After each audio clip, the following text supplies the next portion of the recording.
Hello and welcome to OptimisticWellness.com, the Real Story interview series. And today I have here the awesome, the talented Brenton Gieser. And Brenton, Brenton is a You like that? social, yes, I like that very much. And he's a Thank you. social entrepreneur.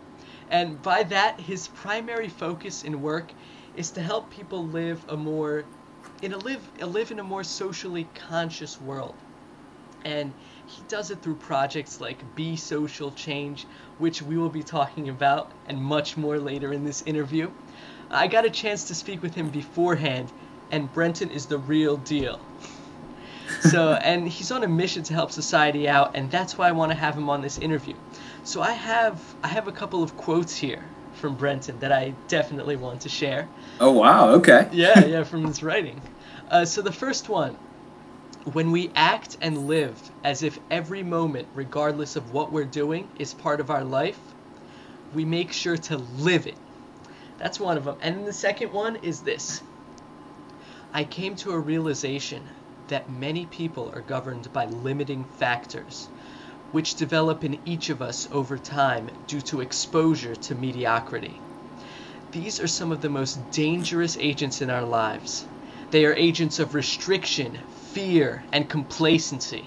They are the thoughts in your head that tell you, you will never get that job, they only hire Ivy League grads.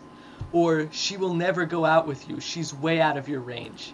They hold you back from where your heart wants you to be. And with that, I'd like to welcome Brenton Gieser. How are you doing today? I'm doing great. You must have pulled that out of the archives. Those were pretty profound. I'm wondering where I conjured those up. That was awesome. I appreciate that, Josh. Absolutely, yep. Gotta love the archives. Oh, yeah. All right, so let's start with ethnicity and travel here. Ethnicity and travel, all right. Yep. So you're half Korean. I am. And you went to Korea, I believe, a few years ago. Is that right? I did, actually, my first time, yeah. Awesome. And before that, actually, you immersed yourself in the Korean culture in America here. And my question is, how did these experiences elucidate the cultural difference between America and Korea? And how did that play out for you? And how does that continue to play out in your life? Great question, and as always, your diction never ceases to amaze me. Elucidate, that is awesome. Good job, Josh. I always learn a new word. And due to the context of the question, I got it. That's a great question. I think, well, first of all, of course, my affinity with Korean culture and Asian culture is somewhat natural because I am half Korean, and my mom grew up in Korea. She lived there for 15 years, then moved over to California, and she, didn't take much of Korea back with her. She turned into a deadhead. Some people would call her a hippie, doing all those things that you would do in the 70s and 60s and all that. So I didn't really see much of that from her, but I was always so intrigued, I was intrigued by this, by the somewhat like ancient culture that's merged into modern society. And, this is kind of like Korea, I guess Japan and China kind of all merging together when I'm talking about this. But it was just always so intriguing to me. And I also grew up in a small town where I was the only person that looked like myself. And people nowadays, when they look at me, they don't know, some people don't know that I'm Asian, some people that don't know that I'm white, but I was the Asian of my town. Well, what does that mean? That's interesting, because I'm the only person that looked like myself. Well, in my hometown, if you guys know, anybody watching this knows Half Moon Bay, California. It's known for its pumpkins. It's known for its surf. And, most of the people there are Caucasian or of Latino descent. So myself being Asian, there weren't many African-American, people there. There weren't many Asian people there. So I was literally me and my brother and a couple of our friends were some of the only people that were Asian. So, all my friends, most of my friends were white. And, I think, when you're young, you want to gravitate and kind of build up an identity. And being known as the Asian guy, I thought it was kind of cool, actually. And so I always had this fascination, and it was always so distant. And I knew my family through my mom, and I knew my mom's side of the family, but I never saw where they came from. So I think I had this fascination for the longest time in my life of what does that look like over there, you know? What is that like? What's that life like? And I think what attracted me to was, you know, kind of the, I guess, the Buddhist, Zen, even, you know, Taoism, you know, some of the thoughts and some of the culture that's derived from those both beliefs, religions, and teachings. So I think that resonated with me as well. So I don't know if I answered your question, but that's kind of how this concept of my ethnicity in Asia and my affinity with it arose in my life, even though I was very separated from it. You answered my question excellently, Brenton, Oh, and that's thank the you. beauty of questions. That's why I do this interview series, because everyone is just so different, and the answers that I get when I ask these questions, it's just the variety. It's really Yeah. great. The So answer is always the answer, so yeah. there is no wrong answer. Yep. So let's talk about when you were fresh out of college. I have a specific question here. You were working for your dad's sales agency, and you mentioned that working for your dad was an interesting dynamic in itself. Okay. Could you talk more about that dynamic? Because I find that really interesting. Sure. Well, we all have different dynamics with our parents, right? We have, you know, some have parents that love us unconditionally, some have parents that are hard on us, some have parents that believe in us, some all of the above. You know, with my dad, he's loved me unconditionally my whole life. He's also been this kind of symbol of success and kind of a beacon of strength too. So you know, and also, you know, he's a somewhat disciplined guy. He was an extremely good runner, like a marathon runner. So his mental and physical fortitude is immense, you know.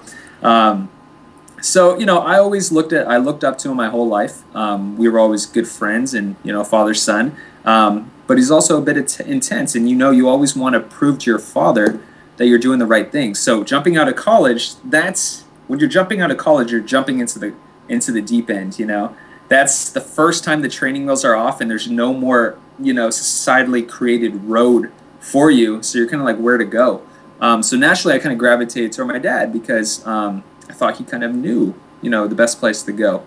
And but what I found was that it's sometimes difficult working for your dad because you're trying to live up to his expectations. He wants you to live up to his expectations. And sometimes your visions of life don't exactly align. And a lot of ours do. But in terms of what I want to do in my life, didn't always, you know. So it was, you know, it was tough. I don't feel like I was as good as I wanted to be because I always strive for excellence, but I wasn't as good there. I didn't thrive, I didn't feel like. And my dad's he's an extremely good businessman. But overall, it was a fantastic experience. I learned a ton about business. I learned a ton about relationships. I got closer with my dad. But overall, yeah, it was, you know, there's a different layer on top of work when you're working, you know, when you're working with your dad and trying to prove something more than just your worth. You're trying to prove your worth to your dad, you know? Yeah. Yeah. That's interesting. So yeah. Afterwards, you decided to get into the business game, the aspect of it, and you started a company called Blacktoop Hoops. And it was all about making recreational basketball more social, more connected, more engaging.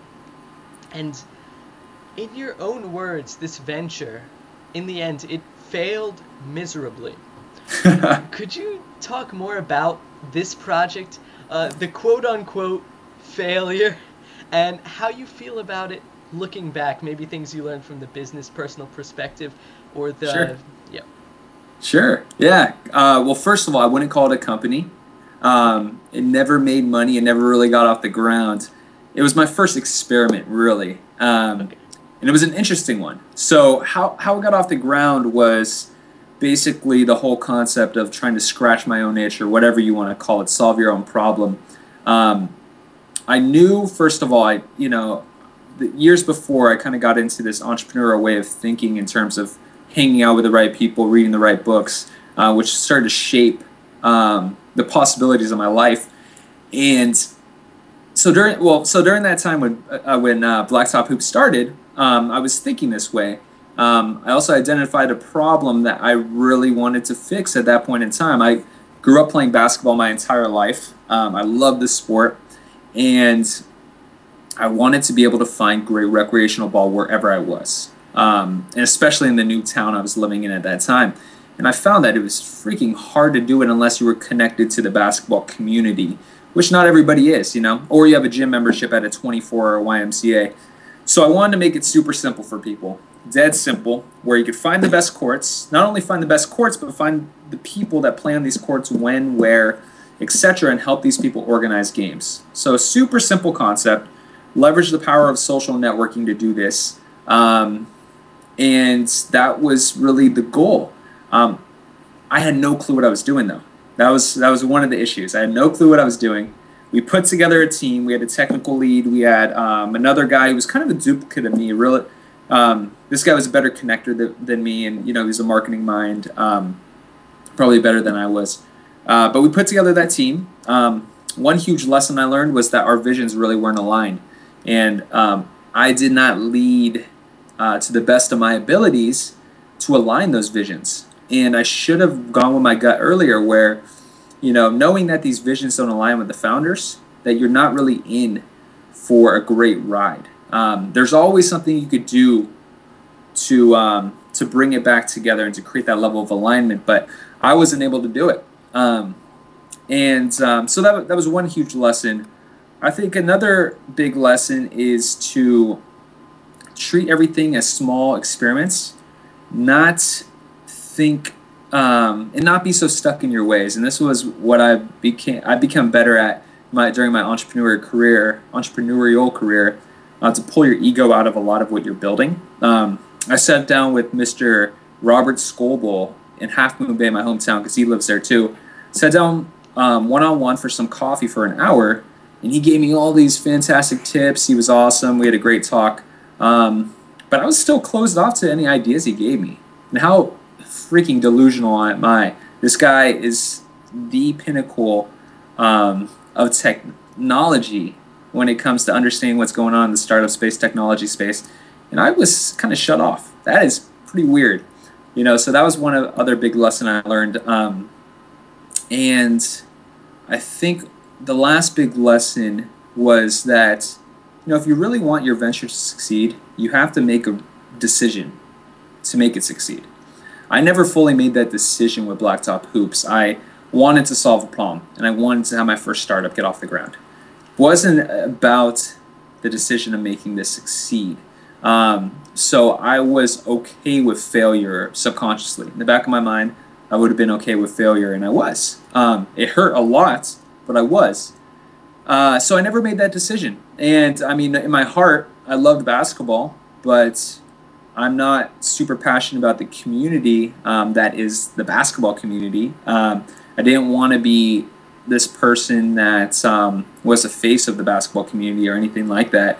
And if I didn't want some of those things, how was I going to continue to grow something like that?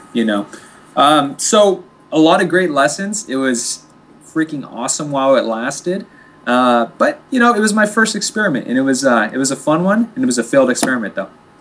Excellent. And that led you down the path of social entrepreneurship, which for you is a mindset that, from what I read, you believe it's that whatever you create will better the world. And in that context, why do you want to better the world? Why not lay on the couch, eat Cheetos and Doritos, and just watch basketball all day? That's a good question, because sometimes I know all of us, no matter who you are, I know sometimes that's what you want to do, right? So yeah, Josh, you laid it out. My vision or my thoughts on social entrepreneurship is just what you said, and I know a lot of people try to get very academic with it, but I don't. I think really to be a social entrepreneur, your intent is to not just solve a problem, because a lot of tech entrepreneurs, they solve problems. They see a market opportunity because there's an issue there that they could solve with a certain business or a certain tool, so they create leverage and create a lever. But with social entrepreneurship, I think it's really more, it could be about solving a problem, but it's really focused on adding value first. And so everything that I build, I want to add some sort of unique value that's pushing society forward in some way. And it's hard to realize that on a day-to-day basis. I get detached from that a lot because you get caught up in the work, the day-to-day work. But it's really about strengthening a vision of what you want to see in the world. And why I feel that way, why I feel that, or why I commit myself to that is, I don't know if there's one reason. There's been a couple sparks in my life, but one of the biggest reasons are just the people I connect with.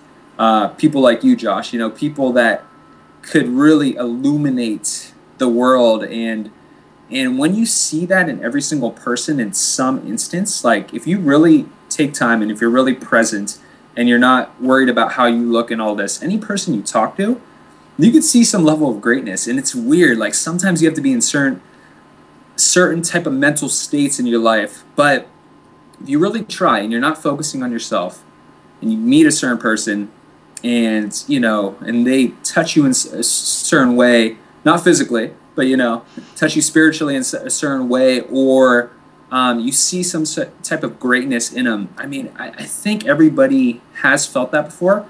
And I really try to do that with every single person I meet.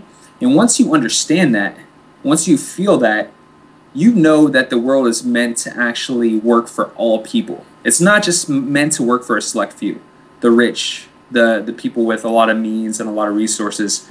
That's not really how it's supposed to work, because everybody has greatness. Everybody needs to self-actualize. So I think I've found that out through really connecting with people deeper than the surface. And it's not always easy because we get in the way of that. But once I recognized that, I knew I had to focus on building things that were beyond just myself, beyond myself becoming rich or my own, hitting my own goals. That my goals need to be aligned with a bigger picture and other people's goals as well. So from a very high level, that's the way I think, that's the way I act when it comes to what I build. And I hope the next time, I'm based on saying that, I hope the next time anybody that's seeing this, tries to see that in another person, anybody that they meet, they could see something in that person that's meaningful, that's great, that is just waiting to self-actualize. And if you feel that, you'll feel that in yourself, and you see that you have to work for those people as well, not just yourself. So that's a good question. That's kind of the way I think of it. And that's a good answer. I appreciate Thank you, that. sir. And so let's talk about Be Social Change. I mean, this is a project that you're working on. It's basically about empowering people to become this social change that you speak of, and giving them tools to make a difference in the world. Could you talk a little bit more about the project and maybe some motivation or personal experiences that led to it? Sure. Yeah, definitely. So Be Social Change, as of today, it's a project that myself and a group of amazing change makers are taking part in building this off of really an idea, an idea that, like we've heard many times before, that people should be the change that they want to see in the world.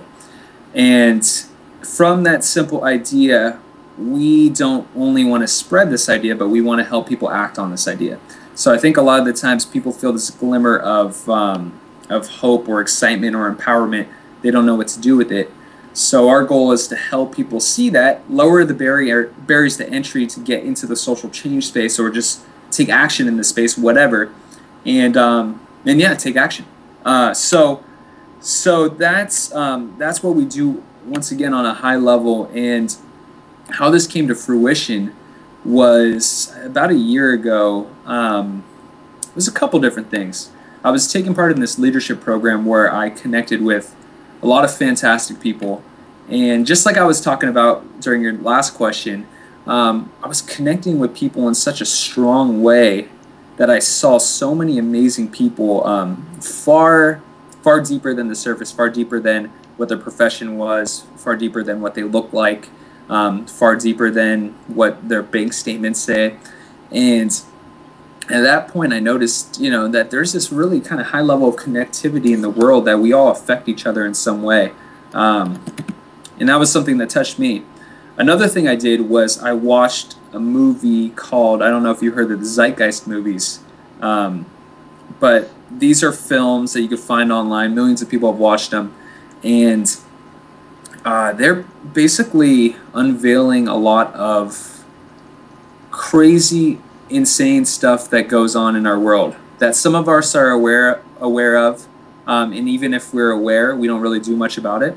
And other things that people are just not even close to aware of. And I wasn't aware of a lot of these things. A lot of social injustice, a lot of weird systematic flaws in the way our world works, which doesn't allow for the world to really move forward in a positive way. So that really got me like almost angry in a way that I knew I needed to do something. And I wanted to do it in a more positive way. So came up with these ideas at Be Social Change, and it was just such an idea. It was not a business, it was not a website, it was nothing really, but I just want to get people together under this concept. So I wrote a big email to anybody that I thought was would be interested in these types of thoughts. And I shared it with about 40 people, entrepreneurs that were friends of mine, family, and just shared it. And that was the first time it came into fruition, that actually materialized. And people came back and they said, "Oh, I would love to help with whatever you're doing." And at that time, my girlfriend Kat was helping me with a lot of the concepts, and we started to work together to make this happen. I also reached out to a guy named Marcos Salazar, who's a friend of mine, an online friend of mine, because he's an entrepreneur. We've talked on Skype a couple times. He did an interview with me, and he's an author. And he was all about what I was talking about, and he jumped on board. He's one of the co-founders. And we started putting together this team, and we started to have events, bring people together around these concepts. And these people were social entrepreneurs, nonprofit people in education. And we talked about different things and how we wanted to move the world forward and what kind of projects they're working on and how people could collaborate to help move those projects forward. So that's what we're doing now. We're also pushing out our site very soon, which is going to tell stories of amazing change makers, amazing organizations, and in order to really help inspire people and move them into action. We're also trying to organize this whole space because social change can be very broad, and it's a term that you might be like, well, what is that? But there's a lot of organizations doing amazing things, a lot of businesses, and this is a really emerging space. And we want to help you make sense of it. So we're organizing it, putting together a directory of different organizations as well. So in a nutshell, as of today, that is Be Social Change. But the most powerful thing about Be Social Change, it stems from this powerful idea. This idea that we want to make people's lives about contributing to other people and to make this idea mainstream. And so we're going to continue to build off that idea, and Be Social Change could go many different directions as well. And that is besocialchange.com, right? You got it. You got it. Awesome. Check out that site, people. It's great. And so I have a question here to conclude this awesome interview. Lay it on me. Oh, I will. So you were asked, what would be your superpower if you could have any? And as it turned out, it wasn't flight, speed, X-ray vision, or anything like that, or being able to lift a bus. It was the ability to create understanding between people of different social groups and different backgrounds. I was just like, whoa. I was taken aback when I heard that answer. In your own words, we have plenty of food to feed the world, but yet there is so much inequity, and there's not really much of an understanding why. A lot of people feel they don't want to or need to understand why. So, actually, I want to take this on a kind of a more personal note, in line with the whole Real Story interview series and my message that I'm getting across here of connecting deeply with you and with everyone that I do an interview with. How can you help me, as well as the people watching this interview, understand you, Brenton Gieser, better as a person, so that we can know you better, we can help you out better? It's kind of a question that I wanted to ask. Like anything that Wow. yeah. That's a good question, and there's not one answer to that. That's a tough thing to answer. I guess to get to know me better is I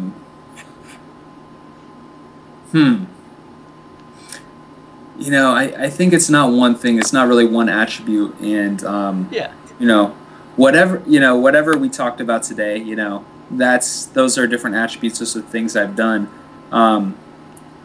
But me as a person, what I embody are these possibilities of, trying to make the world work for all people. As you kind of alluded to. So I think to know me better is to know me as that possibility, and I think for people to know other people better, they gotta actually know other people as a possibility. So there's a lot of people that are riddled by circumstance, and I do that all the time. I get up early in the morning and maybe I'm tired, and it's hard for me to get into hustle mode because I'm tired. I'm riddling myself with circumstances of being tired, and I do this every day. So we talk about all these great things on this interview, but I'm very, very much human, and I live a very human life. So I don't want that to come across anything otherwise. But people are have tough circumstances, and a lot of the times that's all we see. But I think that there's a dream in every single person. There's a possibility that that those people are. So I think how we can actually know each other better is to think of ourselves in that way. I mean, the first time I met you, Josh, it was crazy because you were a freaking ball of energy, and not just like energy, man. You were so real. You were authentic. You know what I mean? So it was all like how we roll. Energy. Yeah, exactly. You talk like that, which is awesome. So, and I saw you, just getting to know you, man, it was awesome because, I saw you as this guy who just stood for something bigger than himself, and, whatever circumstance came at you, it didn't matter, man. You had this crazy energy. You were connecting with people. You made people's days better. So it was easy to see with you. It's not easy to see with everybody. So I think when we're looking at other people, look at them as a possibility. You may have a friend that wants to go to college, and everything's against them not to go to college. And a lot of people will say, you know what, you'll never go to college. But look at them as that possibility. See what they could become if they have people in their lives that say, you know what, I think you could do that. You could definitely do that, So that wasn't a direct answer, but because that was a tough question, that's the way I'm going to answer it. Yeah. And I hope that helps. That does help a lot. And I've never heard it that way, like seeing people and the possibility within each person and seeing them as a possibility. It's really, really interestingly worded. And I appreciate the kind words about me, Brenton. I appreciate definitely. I meant that. I definitely meant that. I know you did. And so, Brenton, where can we contact you? Sure. You can contact me really anywhere. You could go to my website, and then you can find all ways to contact me there. It's Brenton Gieser, one of the hardest names to spell, maybe. BrentonGieser.com. So you go there, and you can find my Facebook, you can find my Twitter, and I love to hear from anybody and everybody. So reach out there. Yeah. Awesome. Well, thank you so much for joining Brenton Gieser. OptimisticWellness.com, the Real Story interview series. Thank you for watching, and optimism is the only way.